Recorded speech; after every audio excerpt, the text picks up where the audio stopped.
Set करणाऱ्या ट्युटोरियलमध्ये आपले स्वागत. आज मी तुम्हाला दाखवेल पहिल्यांदा गिम्प वापरताना ते सेट कसे करायचे. द गिम्प एक मोठ्या विंडो ऐवजी इतर विंडोज आणि मॅकिंटोश प्रोग्राम प्रमाणे अनेक लहान विंडोज वापरते. हा युनिक्स वर्ल्डसाठी एक इतिहास आहे आणि युनिक्स लोकांना स्क्रीनवर सर्वत्र पसरलेले विंडोज आवडतात. तसेच एकाच वेळी अनेक प्रोग्राम कार्यान्वित करणेही आवडते. जर तुम्हाला खरोखर या विविध विंडोजसहित काम करता जमत नसेल तर तुम्हाला गिम्प शॉप पाहायला हवे. हा एक प्रोग्राम आहे जो गिम्प वापरतो आणि त्यास थोडेसे फोटोशॉप प्रमाणे बनविण्यासाठी त्यामध्ये नवीन यूजर इंटरफेस ठेवतो. मला गिम्प वापरायला आवडते कारण सर्व नवीन आणि चांगले टूल्स गिम्पमध्ये आहे. ही आजची सूचना आहे जी तुम्हाला उपयुक्त माहिती आणि सूचना देईल. सध्यासाठी अंडू पर्यायाबद्दल सूचना आहे ज्याद्वारे तुम्ही काही स्टेप करू शकता आणि पुन्हा त्यास अंडूने बदलू शकता. हे अनेक वेळा कार्य करते. काही खूप वेगळे करण्यापूर्वी तुमचे कार्य सेव्ह करणे अधिक चांगले आहे. चला आता इतर टूल्स पाहू. येथे गिम्पची मुख्य विंडो आहे, कमांड सेंट्रल, आणि सर्वात वर येथे टूलबॉक्स आहे. नंतर आपल्याकडे कलर्स निवडण्यास कलर बॉक्स आहे आणि त्याखाली टूलबॉक्स वरून टूल्सचे अनेक पर्याय आहेत. यास थोडे मोठे करू. येथे आपल्याकडे layers, channels, colour channels, path आणि अंडू हिस्ट्री साठी डायलॉग बॉक्सेस आहेत. त्याखाली कलर सिलेक्शन डायलॉग आहे जेथे तुम्ही अनेक कलर निवडू शकता. तेथे आणखीन डायलॉग आहेत जसे की ब्रशेस, पॅटर्न्स, ग्रेडियंट आणि इत्यादी. मला यामधील काही डायलॉग्स टूलबॉक्स मध्ये समाविष्ट करायचे आहेत. हे खूप सोपे आहे. डायलॉगच्या टायटलमध्ये लेयर्स शब्दावर क्लिक करा आणि त्यास टूलबारच्या खाली कलर पिकर या शब्दावर आणा. आणि मला असा टॅब डायलॉग मिळाला आहे. मी हे चॅनल्सने करेल. मी हे पाथ्सने करेल. आणि मी हे अंडू हिस्ट्रीने करेल. मला ब्रशेस टूलची गरज आहे असे वाटत नाही, कारण जर टूलला ब्रश आहे तर ते इथे दिसेल आणि नंतर मी हे निवडू शकते.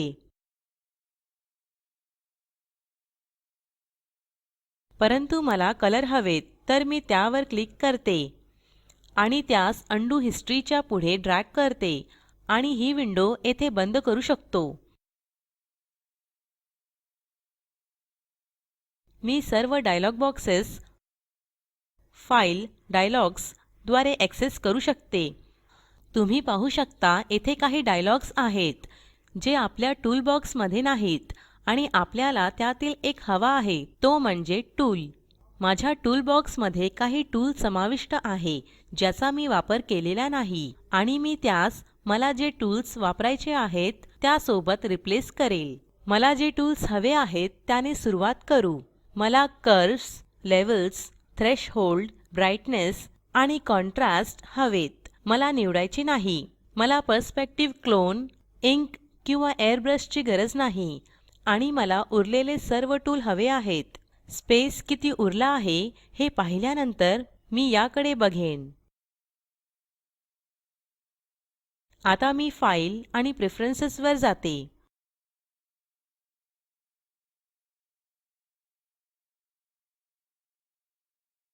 मी एन्व्हायर्नमेंट आणि इंटरफेस जसे आहे तसे ठेवते. थीम मध्ये स्मॉल निवडते.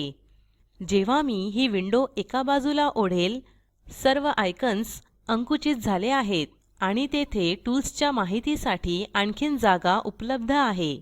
टूल पर्यायावर जा आणि डिफॉल्ट इंटरपोलेशनला सिंक मध्ये बदला.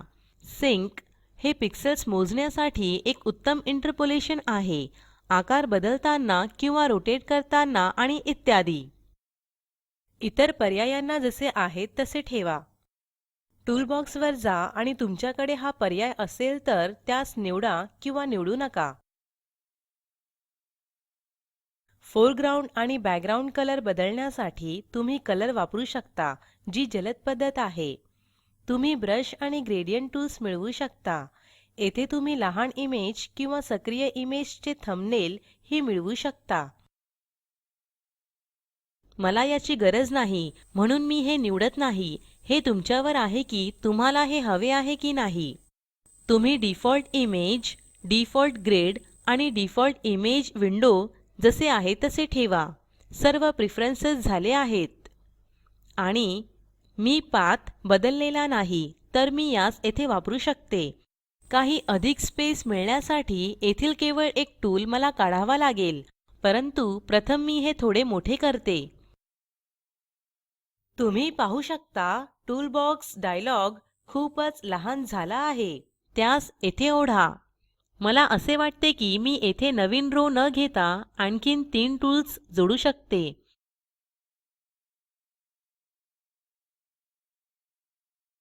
तर मी ब्राइटनेस, ह्यू सॅच्युरेशन आणि कलर बॅलन्स जोडेल. सर्व टूल्स जे येथे दिसत नाहीत ते फाइल आणि डायलॉग्सवर क्लिक केल्यावर ते येथे येतील.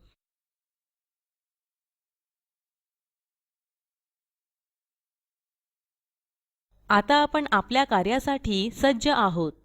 जेव्हा तुम्ही गिम्प बंद कराल सर्व पर्याय आपोआप सेव्ह होतील आणि हे पुन्हा तसेच सुरू होईल जसे तुम्ही त्यास बंद केले होते. तसे असले तरी मी डेव्हलपमेंट वर्जन वापरत आहे. गिम्प 2.3.18 चे अस्थिर वर्जन आहे. मी आत्ताच पाहिले की आज 2.3.19 प्रकाशित झाले आहे. यास अनस्टेबल म्हणतात, परंतु गिम्प हे अशा थराला पोहोचले आहे की जेथे संस्थेवर 2.4 हे पुढील स्थिर वर्जन आहे आणि या वर्षी ते मार्केटमधील इतर सॉफ्टवेअर प्रमाणे स्थिर आहे. गिम्प सेटिंग बद्दल एवढेच. हे भाषांतर कविता साळवे यांनी केले असून मी रंजना भांबळे आपला निरोप घेते. धन्यवाद.